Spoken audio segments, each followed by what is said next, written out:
240 জনকে একসাথে ধরার পর দেশে আওয়ামী লীগের ঝটিকা মিছিলের সংখ্যা কমেছে দাবি করেছেন স্বরাষ্ট্র উপদেষ্টা জাহাঙ্গীর আলম চৌধুরী।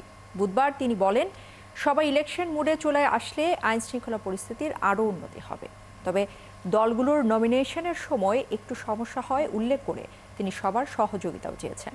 বিস্তারিত জানাচ্ছেন নাদিয়া শারমিন।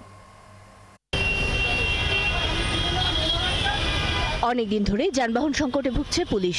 এজন্য 200টি পিকআপ কিনেছে সরকার। এর মধ্যে 20টি double cabin pickup Dhaka metropolitan পুলিশের কাছে হস্তান্তর করার পর স্বরাষ্ট্র উপদেষ্টা সাংবাদিকদের মুখোমুখি হন। আপাতত এই 200 পিকআপ, পরে হয়তো আমরা সাবসিকুয়েন্টলি এই বছর আরও অন্যান্য পিকআপ, প্রিজন ভ্যান এবং আমাদের আরও জিপ ক্রয় করা হবে। তিনি দাবি করেন, আইন শৃঙ্খলা পরিস্থিতির উন্নতি হয়েছে। কার্যক্রম স্থগিত হওয়া আওয়ামী লীগের ঝটিকা মিছিল অনেকটা কমেছে বলেও জানান তিনি। 240 জন যে সময় আমরা ধরলাম হাতে নাতে, সেই সময় কিন্তু এরপরে কিন্তু সংখ্যাটা অনেক কমে আসছে।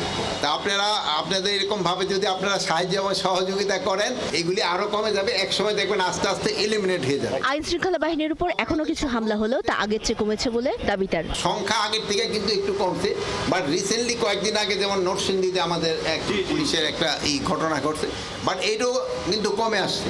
নির্বাচন ঘনিয়ে আসতে থাকলে আইন শৃঙ্খলা পরিস্থিতির আরো উন্নতি হবে বলে আশাবাদী তিনি। ইলেকশন মোডে সবাই চলে আসবে, সেই সময় এই অপরাধগুলি কমে যাবে, কিন্তু সেই সময় ধরনের প্রসেশনগুলি বেড়ে যাবে। যেহেতু সেই সময় বিভিন্ন দল তাদের পার্টি প্রসেশন করবে, পলিটিক্যাল পার্টির ভিতরে নিজেদের যে সময় একবার নমিনেশন দেওয়ার পরে সেই সময় আবার একটা ছোটোখাটো সমস্যা দেখা দেয়। তো আমরা বলবো যে সবাই যদি সহযোগিতা করে তো নির্বাচন কিন্তু খুব ভালোভাবে হবে। আর সবচেয়ে বড় স্টেক হোল্ডার হলো জনগণ। জনগণ যখন নির্বাচনমুখী হয়ে যাবে, সেই সময় কেউ কোনো কিছু আটকাতে পারবে না। উপদেষ্টা জানান, যানবাহন স্বল্পতার মতো থানার জায়গার স্বল্পতা সমাধানেও কাজ করছেন তারা।